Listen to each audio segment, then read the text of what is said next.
Development Goals atau tujuan pembangunan berkelanjutan terdiri atas 17 indikator. Salah satunya yaitu pendidikan berkualitas yang harus dicapai.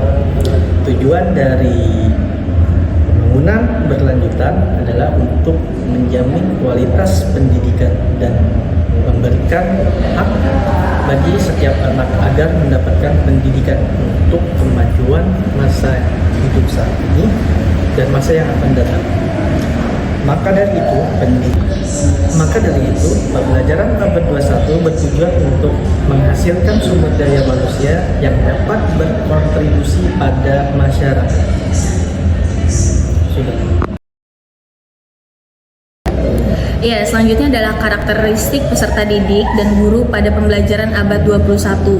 Yang pertama adalah pembelajar seumur hidup. Jadi, peserta didik dan juga guru diharapkan mampu belajar secara mandiri, mengatur waktu belajar, dan mencari sumber belajar yang relevan, serta dapat menyesuaikan diri dengan berbagai metode pembelajaran dan situasi belajar yang berbeda, dan juga selalu ingin tahu dan memiliki rasa ingin tahu yang tinggi terhadap berbagai hal. Yang kedua adalah mengoptimalkan teknologi. Jadi peserta didik serta guru diharapkan untuk akrab atau mengenali berbagai perangkat digital dan juga aplikasi yang dapat menunjang kegiatan belajar serta mengajar. Kemudian ada reflektif. Jadi peserta didik dan guru diharapkan mampu mengevaluasi proses belajar dan hasil yang dicapai, serta mampu mengubah strategi belajar berdasarkan hasil evaluasi. Selanjutnya adalah berpusat pada peserta didik. Jadi pembelajaran yang berpusat pada peserta didik tersebut diharapkan untuk aktif terlibat dalam proses pembelajaran. Pembelajaran juga disesuaikan dengan minat dan juga gaya belajar peserta didik.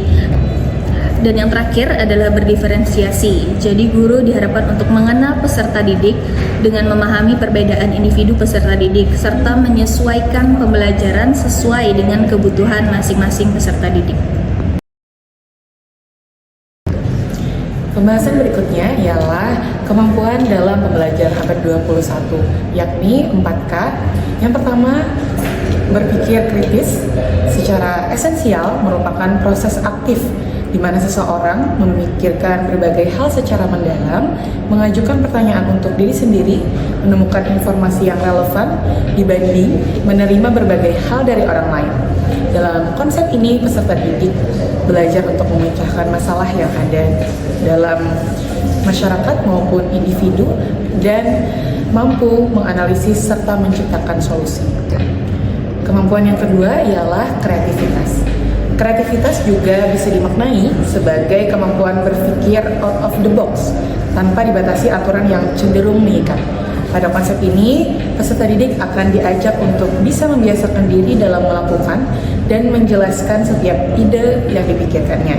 Aktivitas ini dapat menjadi sudut pandang yang luas dan terbuka dengan setiap pandangan yang ada. Kemampuan selanjutnya adalah kolaboratif, yaitu konsep kerjasama yang akan mengajak peserta didik untuk belajar membuat kelompok, menyesuaikan, dan kepemimpinan. Tujuannya yaitu agar peserta didik mampu bekerja lebih efektif dengan orang lain, meningkatkan empati, dan bersedia menerima pendapat yang berbeda. Kemampuan yang lain yaitu komunikatif. Peserta didik diminta untuk bisa menguasai, mengatur, dan membangun komunikasi yang baik dan benar, baik secara tulisan, lisan, maupun digital, serta menyampaikan ide dan pikirannya secara cepat, jelas, dan efektif. Baik, di sini saya akan menjelaskan sedikit tentang model pembelajaran berbasis proyek atau project based learning. Yang pertama ada definisi, siswa belajar dengan cara menyelesaikan proyek nyata yang relevan dengan kehidupan sehari-hari. Setelah itu dalam model ini siswa akan bekerja dalam jangka waktu yang lama untuk menyelidiki dan menanggapi masalah yang ada. Selanjutnya ada karakteristik, yaitu melibatkan proses investigasi, perencanaan, pelaksanaan, dan evaluasi. Dan yang terakhir ada tujuan, yaitu mengembangkan keterampilan pemecahan masalah, kreativitas, kolaborasi, kemampuan dan komunikasi. Ya, selanjutnya pembelajaran berbasis masalah. Di sini siswa diajak untuk mencari solusi atas permasalahan autentik yang kompleks melalui dengan sebuah masalah, lalu peserta didik mencari informasi, menganalisisnya dan menyusun solusi.